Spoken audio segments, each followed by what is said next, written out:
How's that? Oh, perfect. Working. Okay. Thank you for reminding me. So this talk is connected to the earlier talk. It's dominated by practical examples from statistical genetics.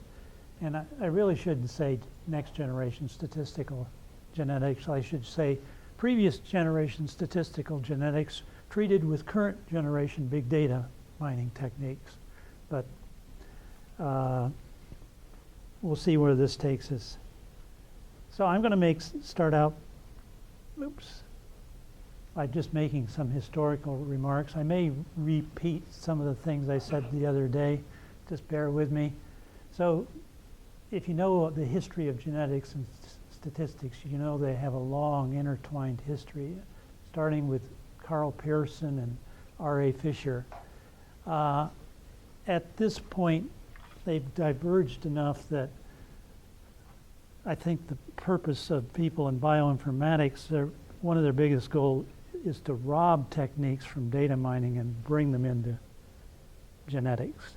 I don't think the flow is going very much from genetics into statistics at this point. It's the opposite direction. And I'll try to show you some of those. I fall on one side of the Bayesian frequentist controversy, and it really isn't a controversy anymore. Most statisticians would agree that Bayesian analysis is often more nuanced. The problem with Bayesian analysis on big data problems, particularly if you use MCMC, is the compute times balloon out of control. And that's brought a revival of frequentist methods and optimization methods. And my first talk focused on those optimization methods. I'll show you how some of the optimizations methods play out in particular problems. So if you're thinking of high-dimensional optimization, you want to achieve two things. One is you want parallel computing, and you want to take advantage of the multiple cores on a modern computer. In optimization sense, that means you're going to separate parameters or do something like block updates, block ascent or block descent. Penalization can be achieved by Bayesian priors. You don't have to think of the penalties as priors, but often they really could be interpreted in that way. There's an alternative that hasn't been given as much attention, and that's what I would call set projection. And I'll talk about that later today. And that operates even when you have non-convex sets. So we'll just leap into our first example. So this is admixture estimation, and I think our previous speaker probably mentioned this the other day. I'm going to try to stay at a very basic level and show you some of the underlying mathematics. It's very clear that there are whole companies based on ancestry estimation, Ancestry.com, 23andMe. This is a big function of these companies. In a statistical genetics, ancestry estimation plays out as explaining population stratification and keeping population from stratification from destroying a genetic association study. So you want to introduce either principal components or estimated ancestry fractions as covariates to correct for population stratification. And there are several software programs that do ancestry estimation.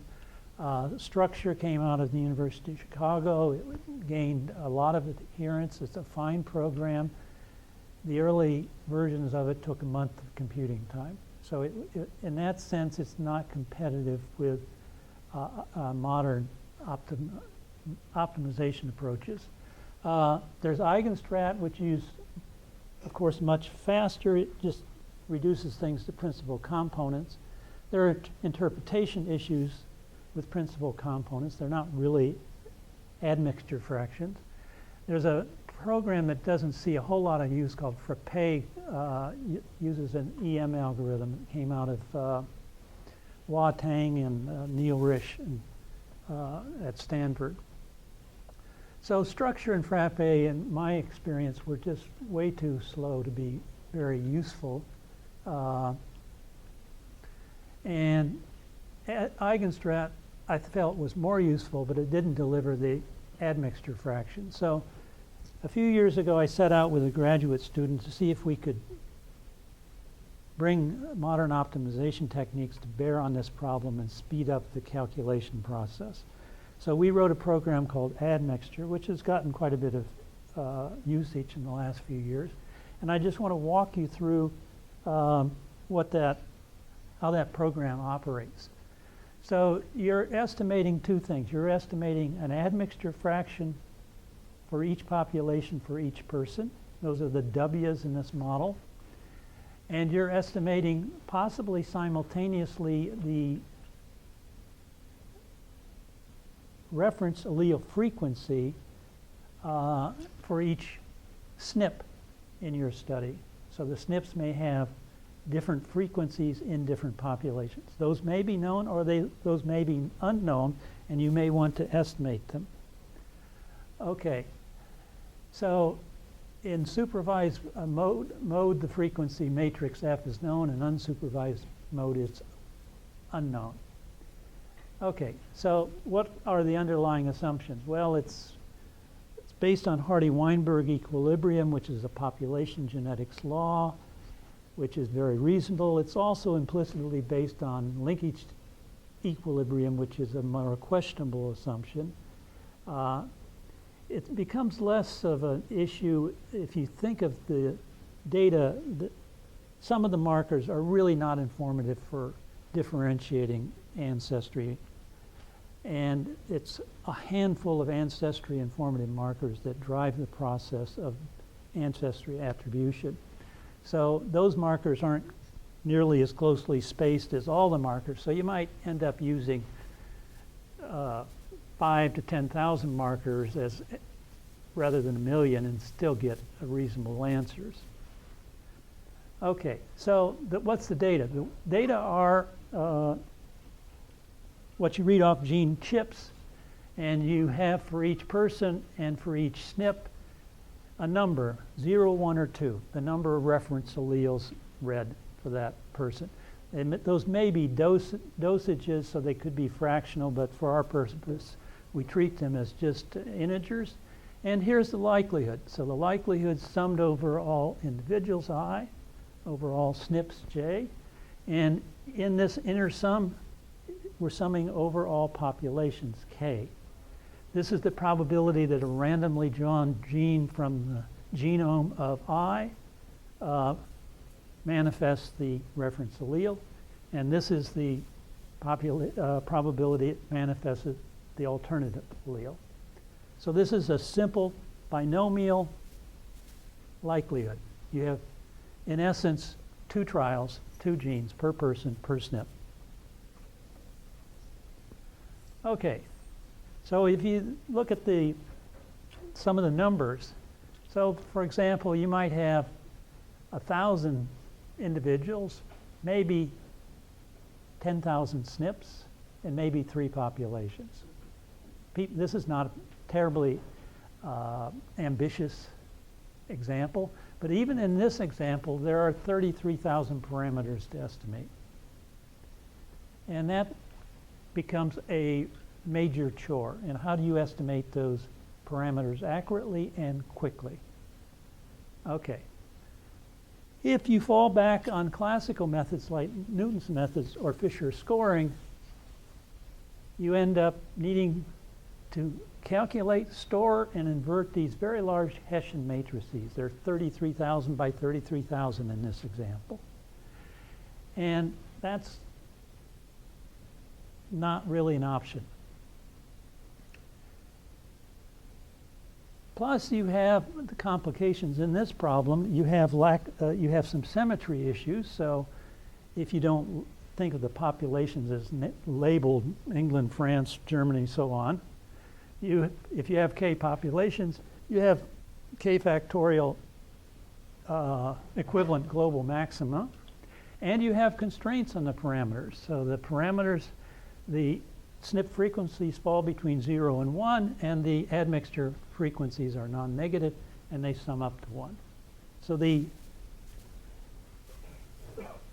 magnitude of the problem and the constraints make the optimization a challenge. Okay, so how does one attack this problem? If you go back and you look at it, maybe we can do that.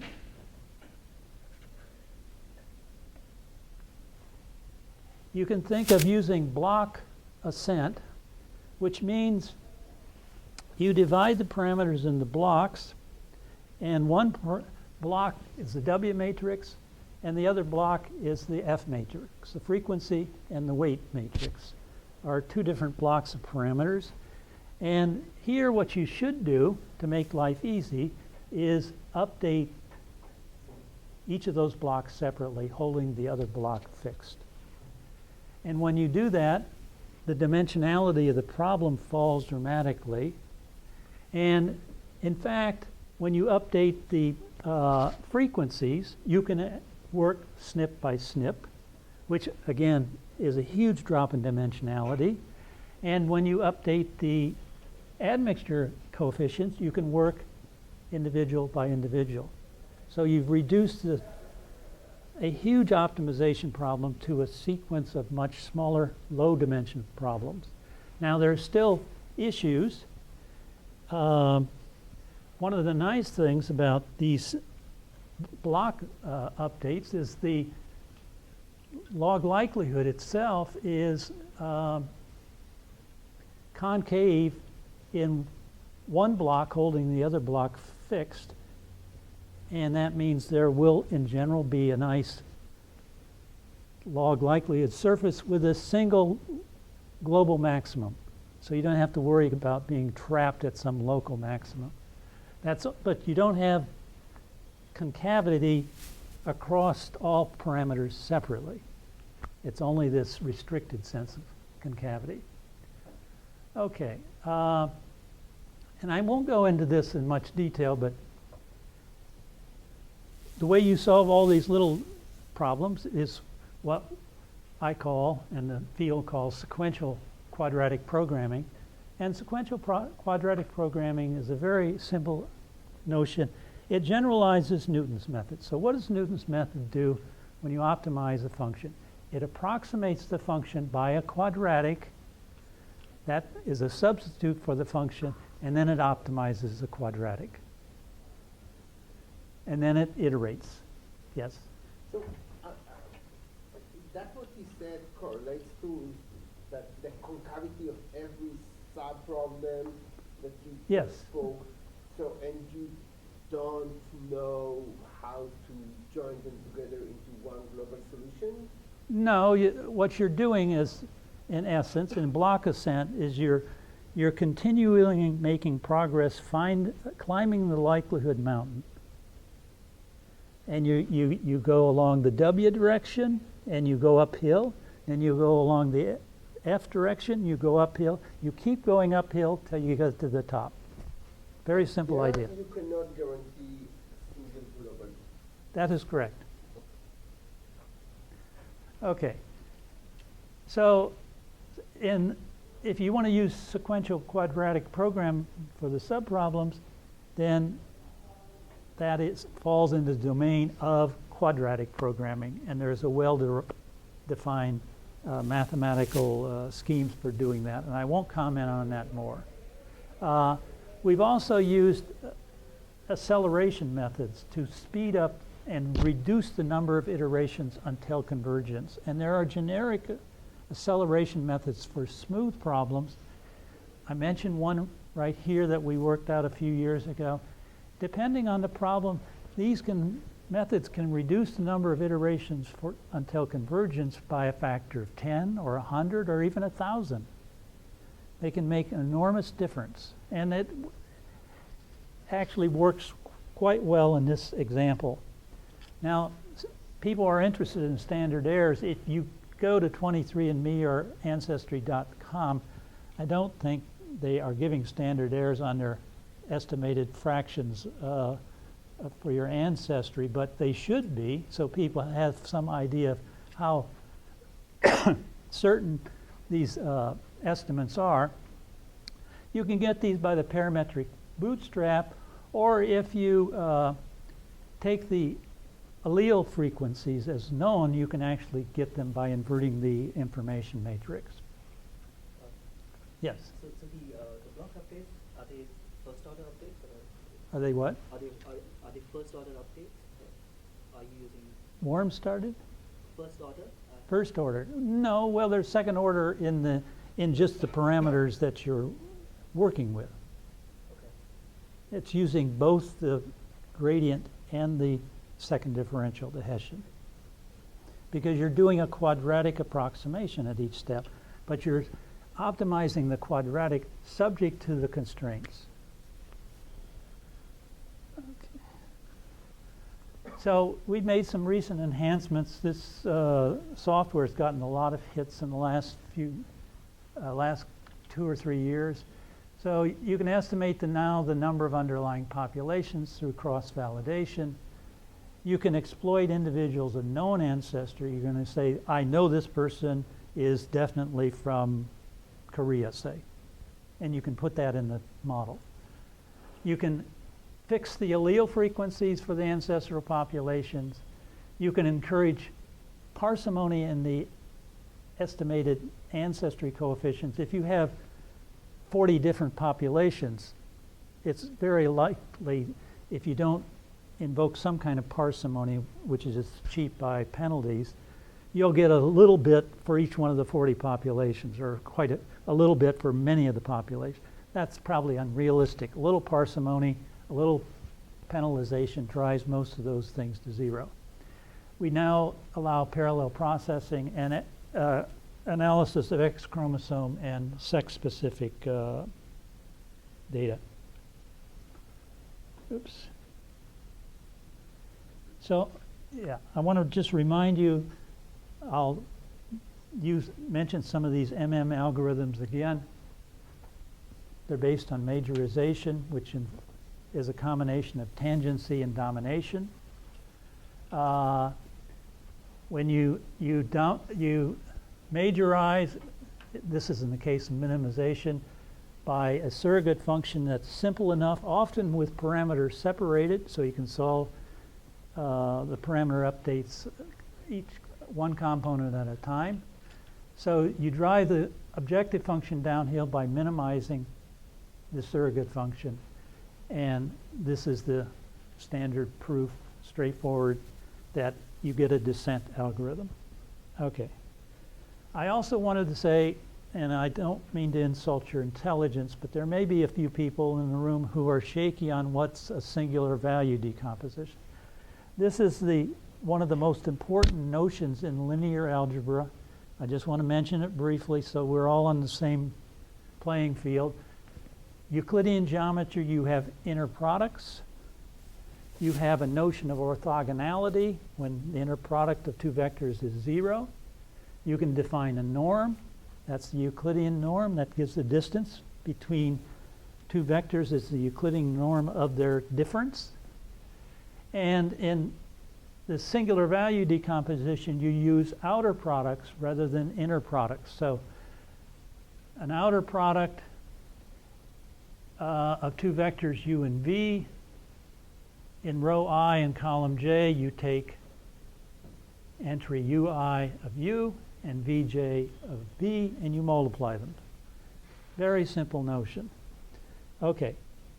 The singular value decomposition says every matrix can be written as a sum of outer products. And those coefficients, those are the singular values.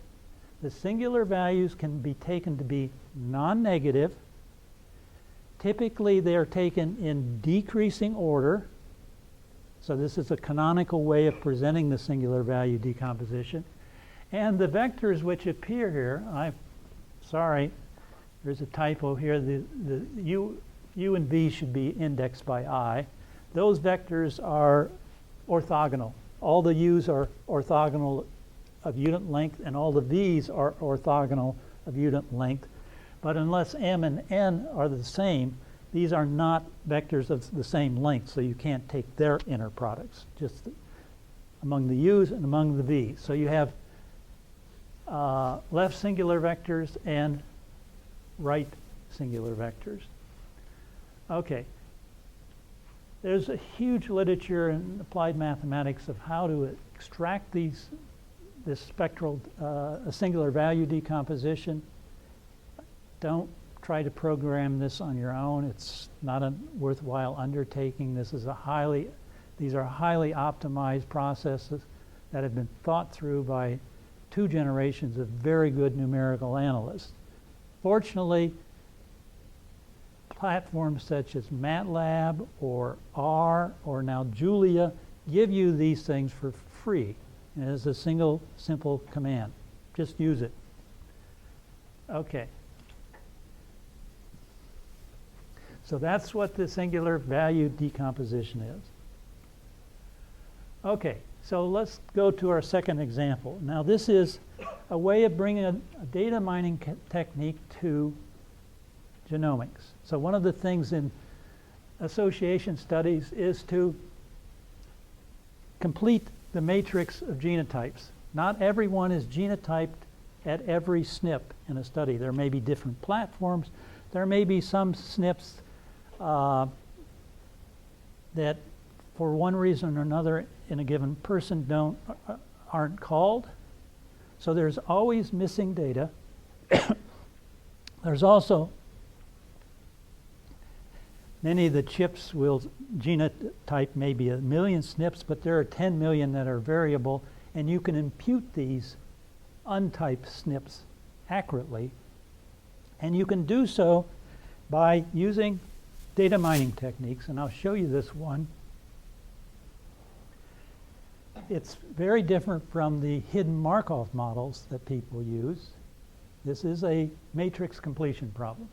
So, what's a matrix completion problem? You're given a matrix X which is partially observed. And the indices, the pair of indices, belong to some set we'll call omega here. Okay, you want to find the matrix Z that best approximates the observed entries of X. But the way it's currently phrased is that you want to control the rank of the approximating matrix. Okay? And by controlling the rank, you introduce parsimony. You're not introducing, what you're in essence doing is forcing many of those singular values to be 0 in the singular value decomposition of Z. And that's a form of parsimony. It's not the same thing as what the lasso gives you, which we'll meet later. The most famous example of this problem was the Netflix $1 million prize problem. So Netflix is this big company. They want to sell you movies. And they have a huge database of what you and all their customers have watched. So there are probably 50,000 movies out there. Who knows? And there's a huge database. And you have an incredibly sparse matrix of ratings from individuals. The ratings were on a scale of 1 to 5. And the idea is to fill in the matrix. This was the solution, one solution to the Netflix problem, to fill in the matrix so that the company could predict how you would rate a movie before you've watched it, and therefore could recommend to you that movie. Okay, so you want to fill in the matrix with controlled rank. This was a beautiful work by Candies, I think Hasty and Tipshirani, Mazumdar at Stanford also played a role. Candies won the annual prize of the National Science Foundation, and I'm blanking on what the name of it is. Just one prize, so one prize per year. for the best work in science for this work. What? The What? Waterman Prize, that sounds right, yeah, okay. Okay, so let's rephrase the problem. So we have our function f of z, which is a sum of squares. It's telling us how well we're fitting the observed data.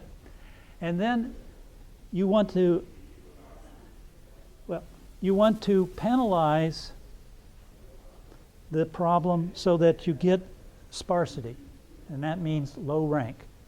So you introduce something called the nuclear norm, which is the sum of the singular values of the matrix Z. You take the nuclear norm and you multiply it by a tuning constant, which is a penalty, and you minimize that composite function. Okay, so the penalty is forcing you to get low rank, and the objective function, or the loss, is forcing you to fit the data. Now, this is not really the problem you want to solve. But the problem you really want to solve, the rank function is not even a continuous function. And it doesn't generate a convex constraint. So they replaced the problem they couldn't solve by one that they could solve, which is a pretty good surrogate for it. Okay, so how can we solve it? Well, one way of doing it is to reduce the problem to a problem you can solve. Now, it turns out you can solve the problem of minimizing your objective if all the entries of the matrix X are observed. So you're going to approximate one matrix by another matrix, all entries observed, plus a nuclear norm penalty. Well, how do you solve that problem? If you have that good fortune, then all you do is you take the singular values and you threshold them. So you subtract the penalty constant from them, and you take the maximum of 0 and that difference. So what in effect you're doing is you're throwing away many of the singular values. All the singular values get shrunk, but some get actually sent to 0. Okay, so that's the solution of the problem with full data. How do you achieve full data? You use the MM principle. You take the terms that are missing and you replace them by little functions that majorize 0. So here's a missing term. Zij is not in your observed set of cells of the matrix. Zn is your current estimate to filling in the matrix. And you add this to your objective function. It's 0 when Zij equals Zijn. Otherwise, it is non-negative. So this creates a surrogate that falls above the objective, and you have filled in the missing data. You've now achieved symmetry, and by achieving symmetry, you can fall back on the solution to the classical problem, which was known. Okay, so this gives you an algorithm that is guaranteed to drive this objective function downhill, and in practice, it minimizes it over many iterations. Nothing could be simpler if you see the two ingredients. Okay. So I want to show you now how this applies to this is what I want.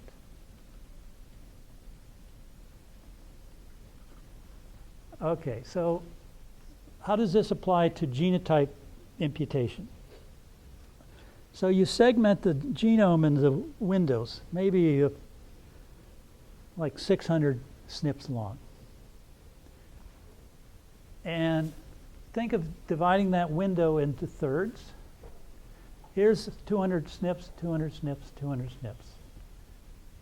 Okay. And there is enormous structure locally along the genome. There are very few haplotypes that explain the underlying variation. So you can hope that your genotype matrix has structure and you can apply matrix completion to it. Okay, so unfortunately you have a tuning constant which you're carrying along, which tells how much penalty you have to exert. So how do you determine that? Well, you randomly blank out some entries over here and over here. That's a holdout set. And you solve the matrix completion for a given sequence of penalty constants. Okay, that's the training part. Then you choose the penalty constant based on the performance on the holdout set. Okay, so you choose the lambda, which gives you the smallest number of errors. Once you've chosen lambda, then you can go back and impute everything in the middle window. There's no genetics here. There's no Markov chain business here. It's beautifully simple. It is fast. And it's pretty much as accurate as more complicated methods. Okay, how do you extend this, for example, to sequencing? Well, in sequencing, you have to contend with varying number of reads at each SNP. So you introduce weights. And the XIs now are posterior means. So it's the posterior mean allele dosage. And these are derived by assuming a binomial likelihood with success equal to a sequence, to a sequencing error, and with a prior given by the Hardy-Weinberg law. So you have three genotypes.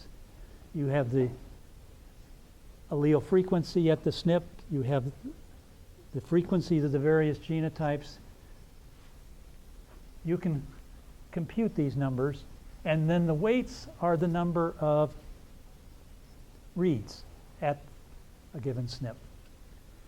And you've reformulated the problem now, and I won't go through it, but various elaborations. There's something called proximal gradient algorithm, and another different form of acceleration, because this is a non-smooth problem called Nesterov acceleration, which allows you to solve this problem quickly.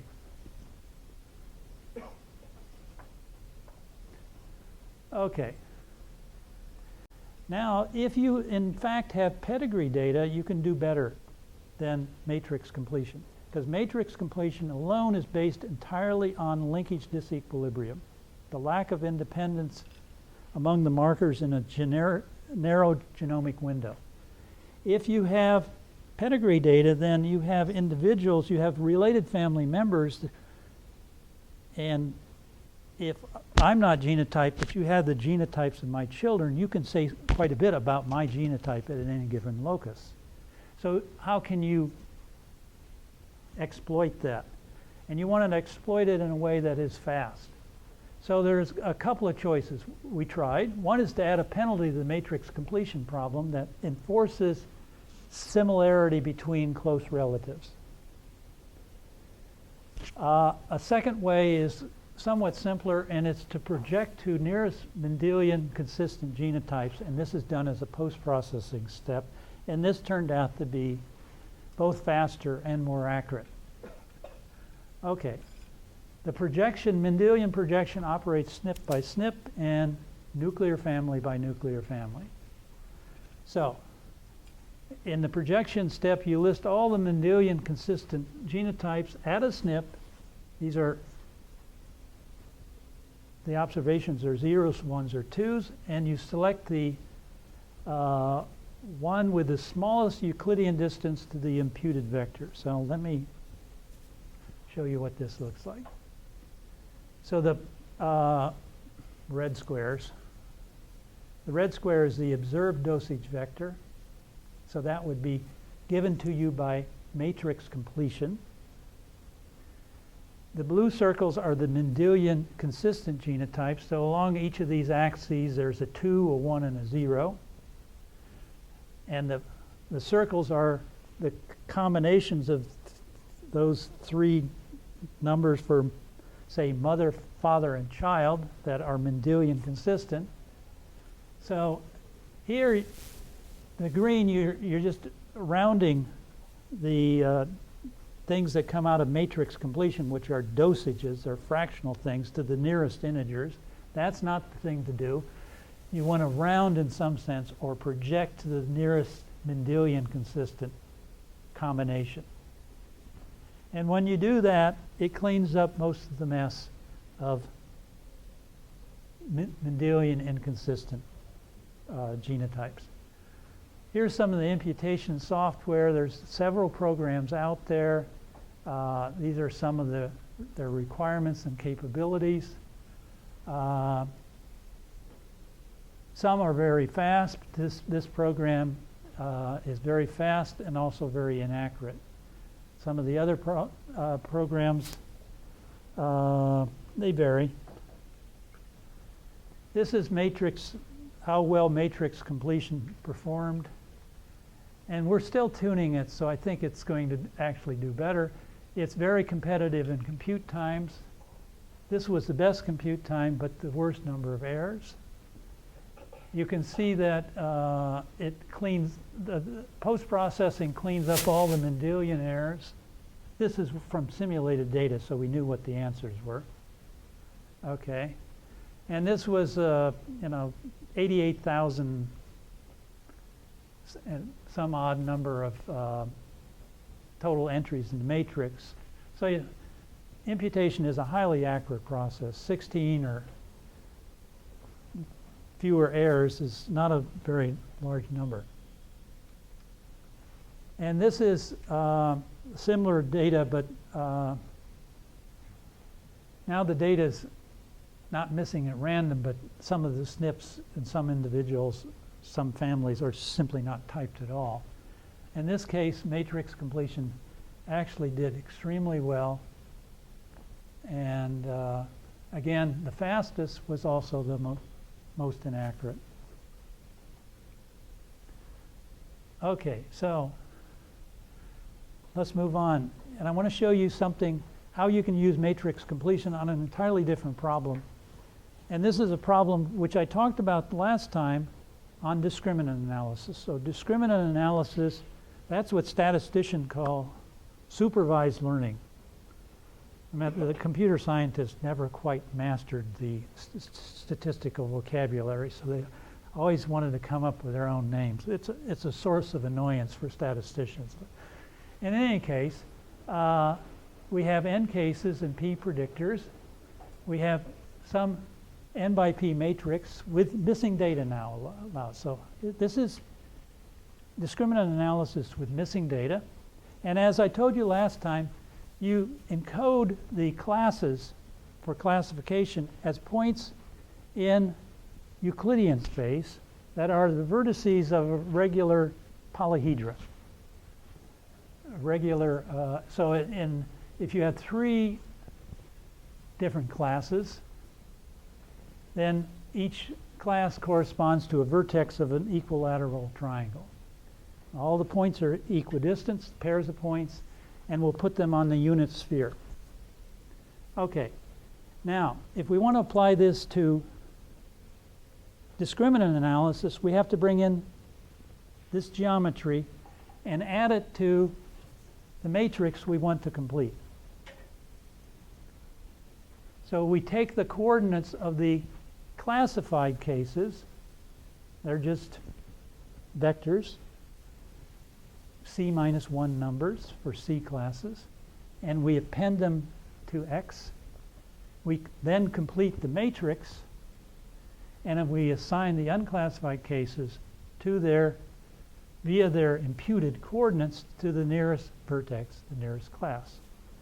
So the idea, 2 figures, here's 3 classes, equilateral triangle, you're imputing coordinates, missing coordinates. Here's what the data looks like. The original X is here. You put the classified cases up here. Their classification vertices are encoded over here. The unclassified cases, these entries are all missing. you do matrix completion, you complete these, you put numbers in these cells. Those corresponds to points in Euclidean space, and you map those points to the closest classification vertex. And this is too busy, but this is a data set on now an old data set on cancer classification. And we just randomly blanked out 50%, 70%, 90% of the data. And this matrix completion discriminant analysis method actually has the lowest prediction error of any of the methods we tested. Now, if you go to if you go to data where there's not much missing data, its performance is probably worse safe than random forest, which is a very good method for discriminant analysis. But if you have data with lots of missing observation, this looks like a very promising technique. Okay, so what we're doing is we're simultaneously imputing the missing predictors. So the X part can have lots of missing data, but we also have the missing vertices for, okay. Simultaneously imputing missing predictors and classes. The competing methods, you first impute the missing data in X, and then you discriminate. You use one of the classical methods. It seems that simultaneous is better. You should always normalize your predictors. And the theory says the cases should be missing at random. Well, when we've been applying these methods, the data is not missing at random. And we don't really understand yet the statistical properties of this method. There's some real interesting challenges here mathematically. It is reasonably fast, and in situations with lots of missing data, it does extremely well. That's all we can say at this point. Okay, one more example. You probably heard about this linear mixed model for association testing in this course. I hope so. And you're given a vector Y of trait measurements, could be cholesterol levels.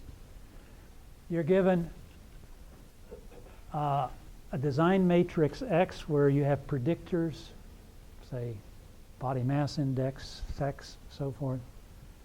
You have regression coefficients beta, and you have a variance-covariance matrix which you may decompose in various ways. And those ways are so that you correctly capture the correlations between these different trait observations. If you don't correctly capture the correlations, particularly within families, you will get inferior estimates. So in the linear mixed model, you attempt to estimate beta and these variance components, the sigma I squared. Okay. And this has been done, it's used in heritability estimation, it's used in GWAS for quantitative traits. Simplest case, V1 is a kinship matrix or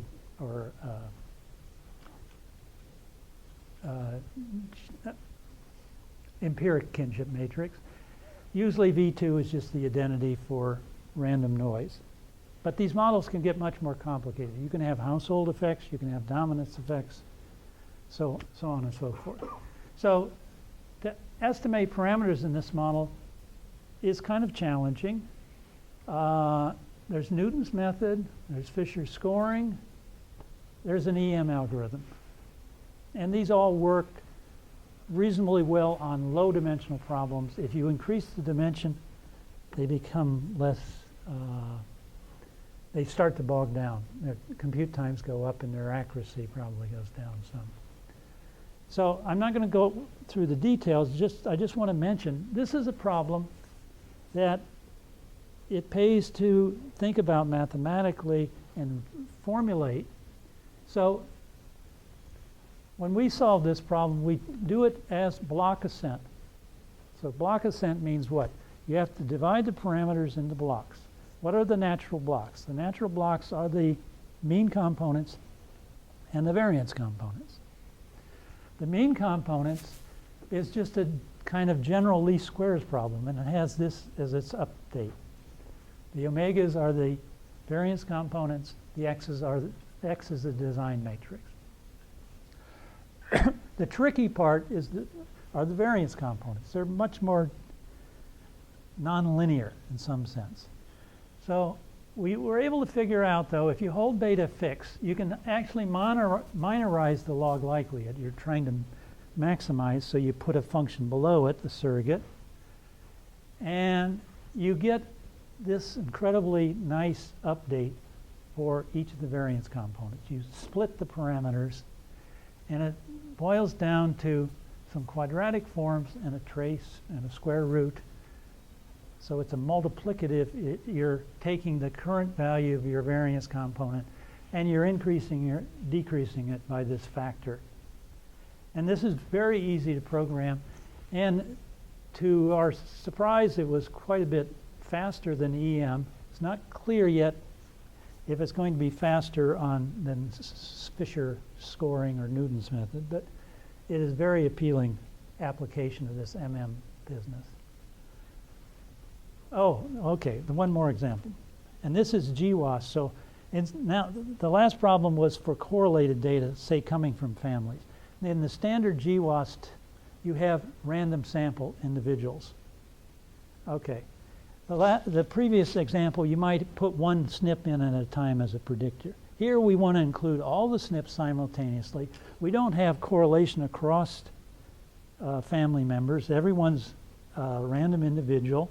So in some sense, this is a least squares problem, nothing simpler. Okay, so you have a design matrix. You have an objective function, which is a sum of squares, this f of beta on your regression coefficient. So if you were to think about this from the perspective of classical statistics, this is your solution for your regression coefficient. Now there are a couple of problems with this solution. First of all, you have far more predictors than you have cases. So this matrix X transpose X you get from old-fashioned statistics is not even invertible. Even if it were invertible, it's a very big matrix. So it would be a tremendous challenge to invert it. So you can't use this. And people, of course, they overcome this problem by looking for parsimonious models and introducing sparsity. Why not invertible? Because its rank is not a full rank. Okay? So, how do you impose sparsity? The usual way of imposing sparsity, and this was true in the matrix completion problem, is you put a penalty on. Now there is an alternative to that, which I'll call set projection. Penalization has some hazards. If you penalize too much, you shrink the parameter estimates often, I'm thinking of regression, to the point that you explain very little the variance of the trait. And because there's so much unexplained variation, you let in predictors that shouldn't be into the model. So you get false positives as a consequence of the shrinkage. Okay, now, how does one, using modern techniques of convex analysis, solve this problem? I'll show you the MM version of it. So you take a function like that sum of squares, f of x, and you assume it has a gradient, which is continuous, is Lipschitz continuous with a certain constant L. So I put in parentheses what the Lipschitz condition is here. It's the difference, the norm of the difference between gradients at two different points is less than a constant times the norm of the difference of the arguments of the function. Okay, if you have such a function, then it turns out there's an automatic quadratic surrogate function that lies above it and is spherically symmetric. And you can explicitly calculate the update, the optimal point x that minimizes the function on the right, and it's given by this quantity, which is a gradient. It's a gradient update. You're taking the current point, you're going, the gradient points uphill, so you're going to go in the opposite direction, negative, and you take a certain step length, which is determined by this Lipschitz constant. That's called gradient descent. You're going downhill, you're following the gradient downhill for a certain step length. Okay, guaranteed to reduce the function. No second derivatives, no matrix inversion. It's wonderful for large dimensional problems.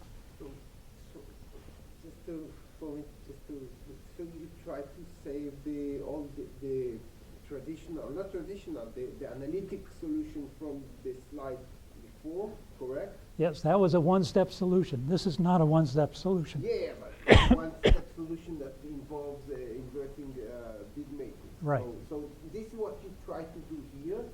Now you say that you are the gradient is Lipschitz. Yes, and that turns out to be true for these quadratic functions. This may take thousands of iterations to converge. That's the downside. Yeah, but inverting the matrix can be millions. Right. So Iterations. you're trading cheap iterations for lots of iterations. And it's a good trade-off. You don't present it correctly. Okay. So except for low problems, this is the way to go. Now, in the problems we're considering, we actually have constraints. And this gradient method has been revived in the last few years, very classical, for constrained problems. And the idea is you have some constraint sets shown here by this blob. Here's your current point, so you're feasible. And you take the gradient descent update. This is a step length constant. It's a scalar. And you move here. Then you're no longer consistent with the constraints. So you project back to the closest point on the constraint step. That is the closest point from this green blob to this point here. And that's your new point. So you stay within the constraints and you're trying to reduce the function at the same time. So you're warping your direction a bit and you're taking maybe a shorter step.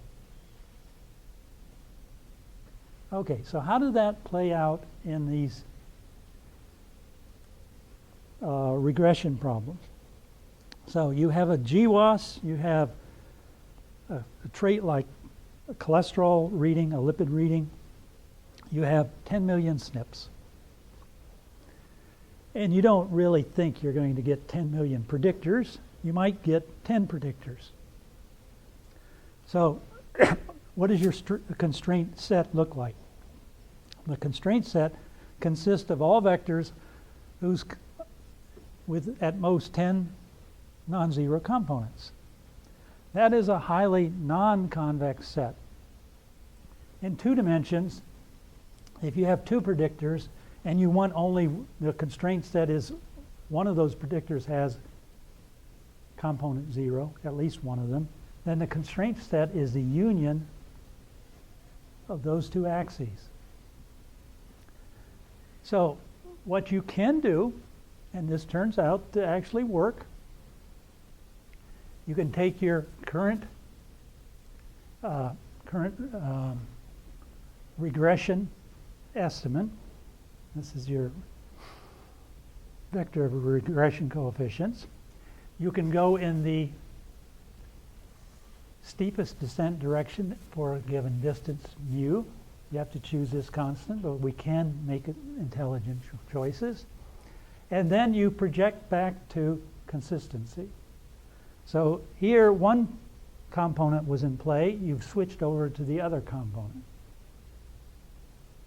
This is gradient projection. This is a projected gradient method projecting onto a non-convex set.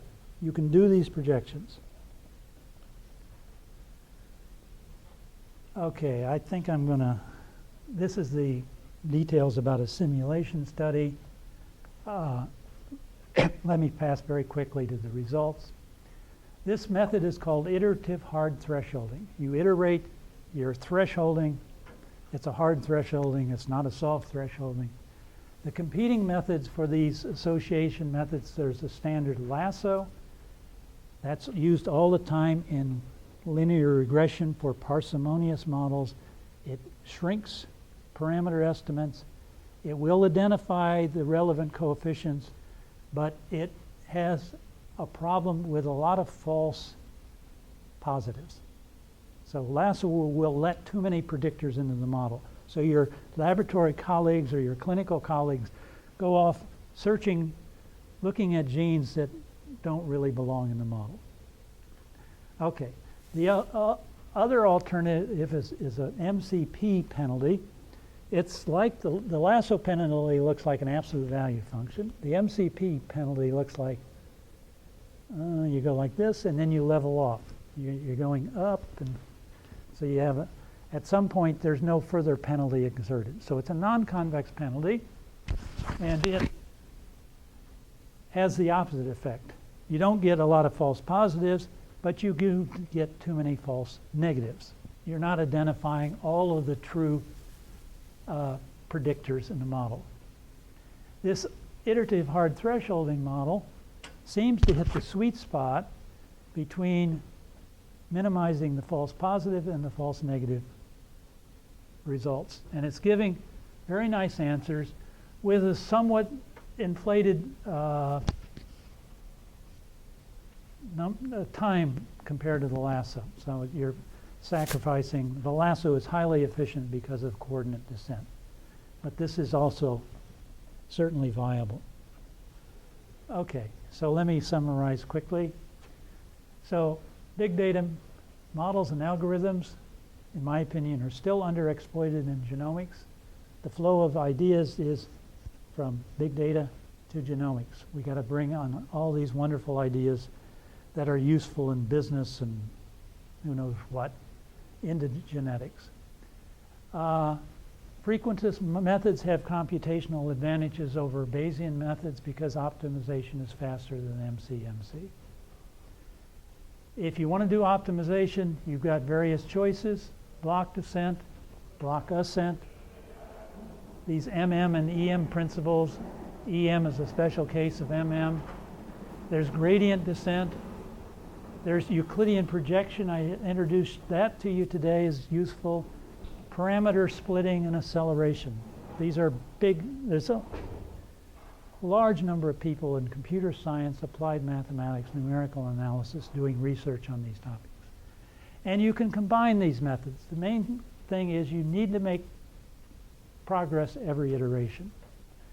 And finally, in my opinion, penalization may not be the best way to create sparsity because there's sometimes the severe shrinkage involved.